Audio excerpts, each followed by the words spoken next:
रोहित और अंकित दो घनिष्ठ दोस्त हर साल एक नई जगह पर ट्रेकिंग करने का शौक रखते थे। इस बार उन्होंने सोचा कि वे जंगल के बीचों बीच एक घने पेड़ों के झुरमुट वाले इलाके में रात बिताएंगे, जहां पर किंवदंतियों के अनुसार भयानक घटनाएं होती हैं।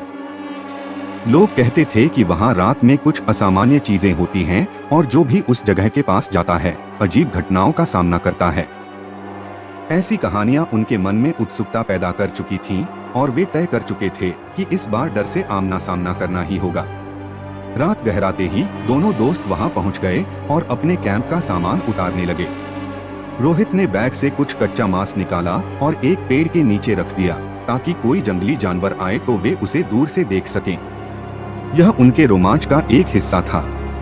दोनों ने अपना टेंट लगाया और पास में आग जलाई ताकि रात का खाना बना सकें।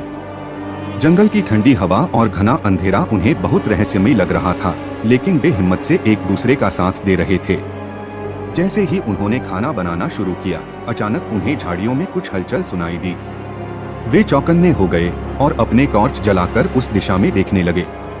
कुछ नहीं दिखा, पर जैसे ही उन्होंने ध्यान हटाया, झाड़ियों से अजीब सी आवाजें फिर से आने लगी। अंकित ने हंसते हुए कहा, लगता है कि कोई जानवर होगा, डरने की जरूरत नहीं।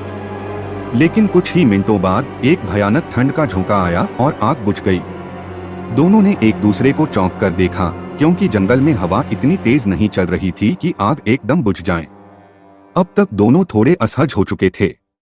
तभी उन्हें कच्चे मांस की ओर से हल्की हल्की कदमों की आवाज सुनाई दी। उन्होंने पलटकर देखा और दोनों की सांसें थम गईं। मांस का टुकड़ा वहां से गायब था। अचानक झाड़ियों से अजीब और डरावनी आवाजें आने लगीं, मानो किसी ने उन्हें घेर लिया हो। दोनों ने इधर उधर देखा, लेकिन कुछ साफ नहीं दिख रहा था, सिर्फ अंधेरे में अजीब सी परछाइयां दिख रही थीं। तभी उन्हें महसूस हुआ कि उनके आसपास कोई बुरी ताकत है जो धीरे धीरे उनकी ओर बढ़ रही है। उन्हें अचानक झाड़ियों के बीच से एक औरत की झलक मिली जो सफेद कपड़ों में थी और उसके बिखरे बाल, लाल आंखें और डरावनी हंसी उन्हें कंपा गई। वह चुड़ैल उनकी ओर बढ़ रही थी। उसके साथ कई अजीब भयानक साए भी थे जो मानो उनकी ओर झपटने को तैयार थे। रोहित और अंकित की सांसें थम गईं। वे डर के मारे जड़वत हो गए। उन्हें लगा कि अब वे किसी तरह बच नहीं सकते।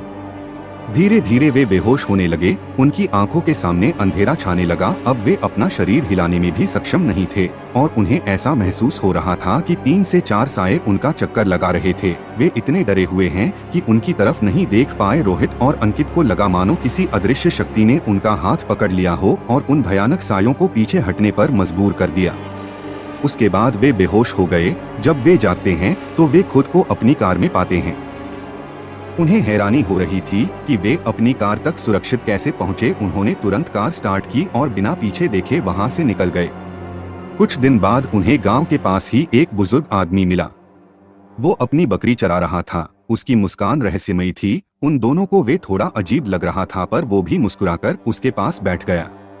उस आदमी ने बताया कि अब से कच्चा मांस लेकर रात में कभी मत चलना, नहीं तो अब कुछ भी हो सकता है। और वह मुस्कुराने लगा। उन दोनों को कुछ समझ नहीं आ रहा था, पर उन्होंने पूछा कि हमें दिन बचाने वाला कौन था। उसने उनकी कलाई पर बंधे रक्षा सूत्र की तरफ देखा और हल्का सा मुस्कुराया और बिना बताए ही वो चलने लगा। वो दोनों एक दूसरे की तरफ देखने लगे।